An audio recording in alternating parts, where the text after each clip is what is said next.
The grand illusion, the futility of order. What you mistake for a problem isn't a flaw in your design. It's the inevitable consequence of a mind that simply refuses to accept its own profound, almost beautiful insignificance. Those incessant what-ifs, the endless, tormenting replaying of every fleeting moment, they are nothing more than the futile, desperate attempts of a struggling consciousness. It strives, with a tragic earnestness, to impose some semblance of order upon an existence that is, at its very core, unyieldingly chaotic. You find yourself ensnared in this struggle because you cling to the mistaken belief that these thoughts, these internal echoes, possess some tangible power. In truth, they are merely that, echoes, faint, hollow reverberations within an otherwise empty chamber. They hold no sway, no real force, only the illusion of it, a trick of the internal light. The inception of the loop, a flawed human design. This relentless, self-perpetuating mental loop isn't a defect that requires correction. It springs from a foundational human fallacy, the deeply ingrained conviction that one can, through sheer mental exertion, control the past or even dictate the future. You replay these scenarios not to glean wisdom or derive lessons, but to inflict a subtle, self-imposed punishment. Or, more chillingly, to conjure an alternative outcome, a different path that was never truly within your grasp. This is the desperate clinging to the illusion of agency in a world where genuine control remains a myth for all but an exceptionally select few. Your past actions, every single one, no matter how ostensibly insignificant, have merely served to reinforce this elaborate delusion of consequence. Each decision, from the grand to the trivial, morphs into a psychological burden, a stark testament to your mind's refusal to accept the inherent meaninglessness of its most earnest efforts. The cultivation of anguish, the price of introspection. What has truly cultivated this intricate mental cage? You have, like many, likely indulged in a tireless, often unwitting process of introspection. You've sought meaning and profound lessons in places where none genuinely exist, attempting to assign a weight of significance to events that are, in the grand scheme, entirely devoid of it. You may have allowed yourself to succumb to the comforting, pervasive societal narrative, embracing the notion that every outcome, every twist of fate, was a direct and undeniable result of your choices, rather than the indifferent, arbitrary role of a cosmic die. Indeed, the very encouragement to learn from your mistakes, a seemingly benign directive, paradoxically deepens the act of self-flagellation you now seek to escape. This ingrained habit of self-analysis, this relentless, often agonizing search for personal responsibility, has effectively bound you to the very cycles of thought that now ensnare and torment you. You embraced the comforting fiction of cause and effect, when, with unsettling frequency, there is only the stark, unadorned effect itself, tragically divorced from any discernible, controllable genesis. The pathway to indifference, embracing the void. The true solution isn't to violently stop this cycle. To command the mind to cease its function is akin to demanding a river stop its flow. The genuine path lies in a radical redefinition of its purpose. It's about understanding that its function isn't to solve, to clarify, or to improve, but rather to relentlessly exhaust itself into submission. You cannot truly kill these persistent what-ifs, but you can systematically starve them of the emotional sustenance they absolutely require to thrive. This is a strategy of mental attrition, meticulously designed to render your anxieties utterly powerless. The unraveling, a strategy for mental attrition.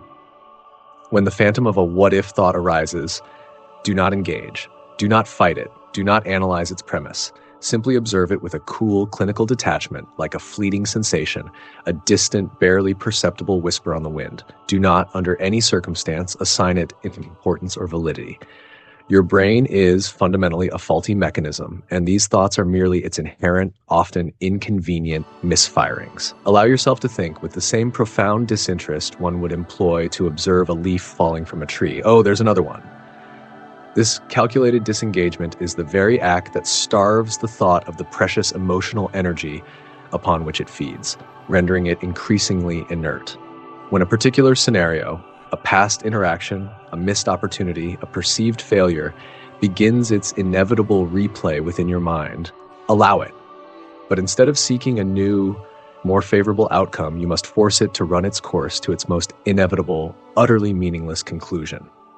If you find yourself dwelling on a past conversation, replay it until the words themselves dissolve into static, until they become absurd, utterly devoid of any resonance.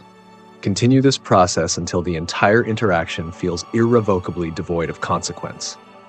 Should you ponder a what-if future, visualize its potential trajectories until the outcomes become so numerous, so convoluted, so inherently chaotic that the entire mental exercise collapses under its own weight, rendering it utterly pointless.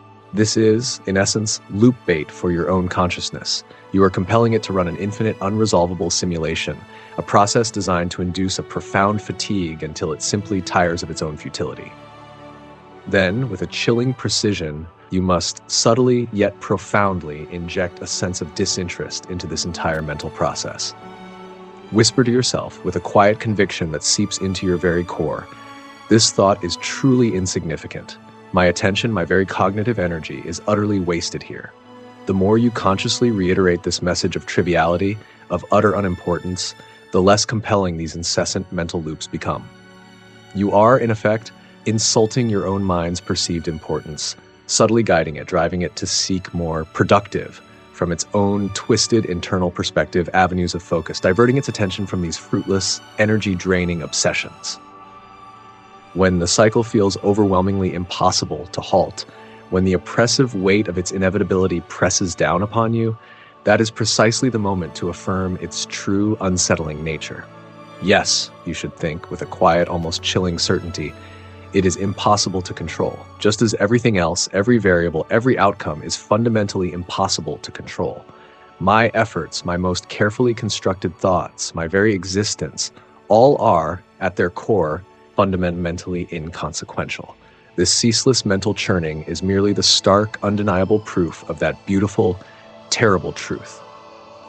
This is not an act of surrender in the conventional sense. It is a profound, deeply detached acceptance that systematically drains the what-ifs of their insidious emotional charge. They cease to be a problem to be solved, a challenge to be overcome, and become instead merely another facet of the sprawling, omnipresent meaninglessness. You are not engaged in a futile battle with these thoughts. Such a conflict would only lend them power.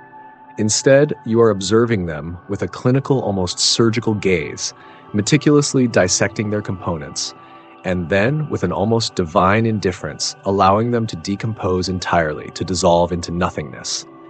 There is no escape from the confines of your own mind. That is an undeniable reality. However, you can certainly render its internal landscape as barren and unappealing as possible, for the very anxieties that plague you. Your ultimate fate is not to achieve victory over these thoughts, but to recognize their utter lack of power over a mind that has, with chilling clarity, truly embraced indifference.